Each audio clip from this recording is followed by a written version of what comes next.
வணக்கம். GU. Pope. யார் இந்த ஜி.யு. போப்? 1820ஆம் ஆண்டு கனடாவில் பிறந்தவர். கிறித்தவ சமயத்தை பரப்புவதற்காக தமிழ்நாட்டிற்கு வந்தவர். 40 ஆண்டு காலம் தமிழ்நாட்டில் கிறித்தவ சமயத்தோடு தமிழுக்கும் தொண்டாற்றியவர். ஒரு தமிழறிஞர். 1908ஆம் ஆண்டு இந்த உலகத்தை விட்டு மறைந்தார். இவர் திருக்குறள், நாலடியார், திருவாசகம் போன்ற தமிழ் நூல்களை ஆங்கிலத்தில் மொழிபெயர்த்தார்.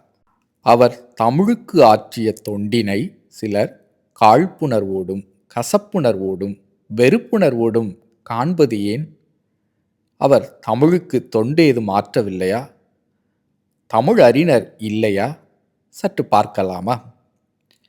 களர் நிலத்து பிறந்த உப்பினை சான்றோர் விளைநிலத்து நெல்லின் விழுமுதாக் கொள்வர்.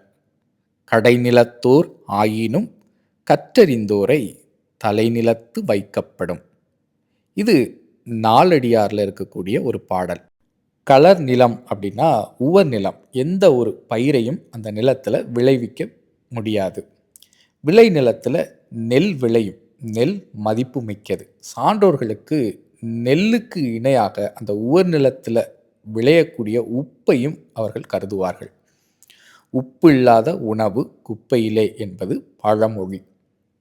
அதே போன்று கடை நிலத்தில் கற்றறிந்த ஒருவனாக இருந்தாலும் தலைநிலத்தில் அவன்தான் முதன்மையாக வைக்கப்படுவான்.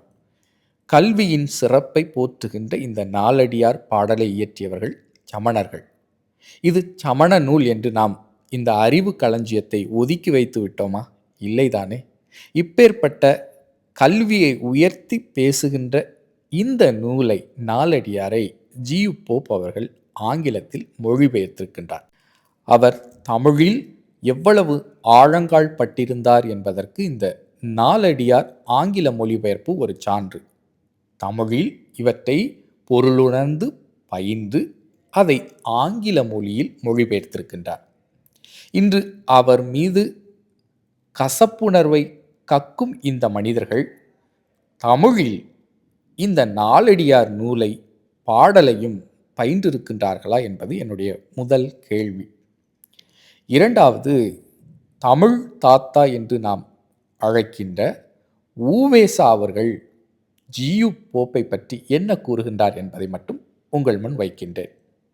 உ.வே.சா அவர்களின் என் சரித்திரம், அத்தியாயம் 121. மணிமேகலை பதிப்பு ஆரம்பம். மேல்நாட்டில் எனக்கு நண்பனானவர்களில் ரெவரண்ட் ஜி.யு. போப் ஒருவர். அவர் பல காலம் தமிழ்நாட்டில் இருந்தவர். தமிழில் சிறுவர்களுக்கு பயன்படும் வண்ணம் சிற்றிலக்கணம் ஒன்று எழுதியிருக்கின்றார். போப்பெயர் இலக்கணம் என்ற பெயரோடு தமிழ்நாட்டில் அது வழங்கியது.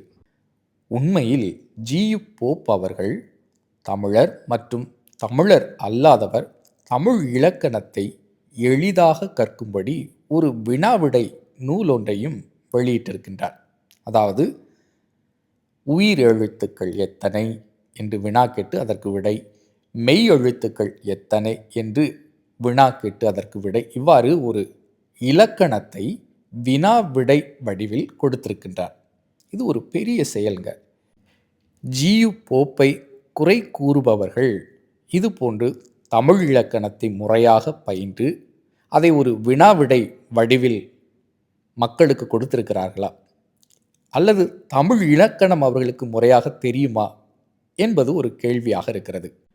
இன்னும் கூடுதலாக ஜி.யு. போப் அவர்களின் கையெழுத்து மிகவும் அழகாக இருக்கும். அது இன்றும் சாயற்புறத்தில் பாதுகாக்கப்படுகிறது. வாங்க, உ.வே.சா அவர்களின் வாயிலாக ஜி.யு. போப் அவர்களை பற்றி தொடர்ந்து காணலாம். ஒரு சமயம் பூண்டி அரங்கநாத முதலியாரிடம் பேசிக்கொண்டிருந்த போது போப்பினுடைய பிரஸ்தாபம் வந்தது. அப்போது முதலியார், அவர் பதிப்பித்த நாலடியார் மிகவும் நன்றாக இருக்கிறது, மிகவும் உழைத்து பல குறிப்புகளை எழுதியிருக்கிறார், தங்கள் சீவக சிந்தாமணி பதிப்பை பற்றியும் அதில் பாராட்டி எழுதியிருக்கின்றார் என்று சொல்லி தம்மிடமிருந்த பிரதியை கொடுத்தார்.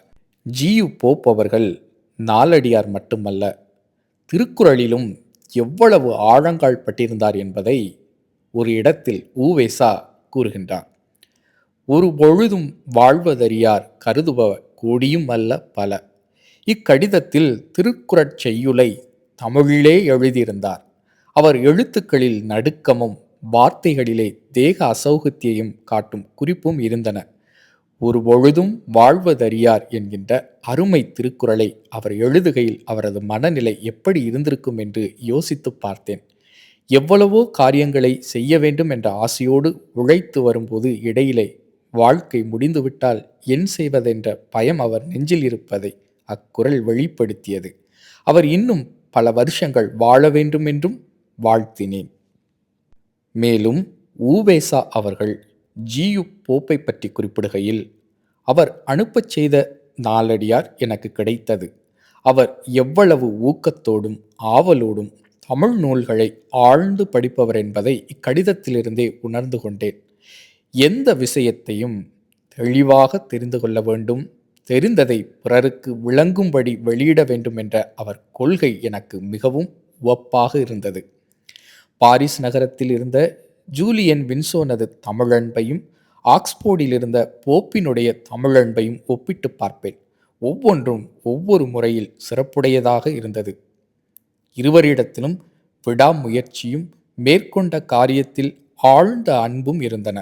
நம் நாட்டினரிடத்தில் இக்குணங்கள் இல்லாமையால் சோம்பலுக்குள்ளாகிய வாழ்நாளை வீணே கழிக்கின்றரென்றெண்ணி வருந்தினேன்.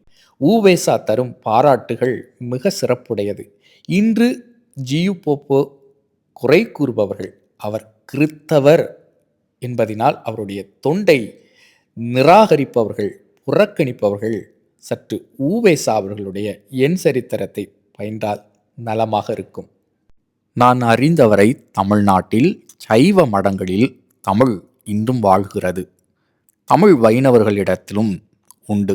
பிற மடங்களில் தமிழ்நாட்டில் தமிழ் இலக்கணம், திருக்குறள், நாலடியார் போன்றவை அவர்களது சொற்பொழிவுகளில் மிகுதியாக இடம்பெறுகின்றனவா? ஜியு போப் போன்று. சிந்தனை உங்களுக்கு. தான் இறக்கும் தருவாயிலும் தமிழுக்கு தொண்டாற்றியவர். நினைத்து பார்க்கையில் மனம் உவப்பாக இருக்கிறது. இந்த காணொளி உங்களுக்கு விருப்பமான காணொளி அப்படின்னா மற்றவர்களுக்கு பகிர்ந்து கொடுங்க. முதல் முறையாக நீங்கள் என்னுடைய சேனலை பார்க்குறீங்கன்னா அப்படியே பிளேலிஸ்ட்டுக்கு போங்க. பல தலைப்பின் கீழ் பல காணொளிகளை வெளியிட்டிருக்கிற அவற்றை கண்டு பயனடையுமாறு அன்போடு கேட்டுக்கொள்கிறேன். மீண்டும் சந்திப்போம். நன்றி.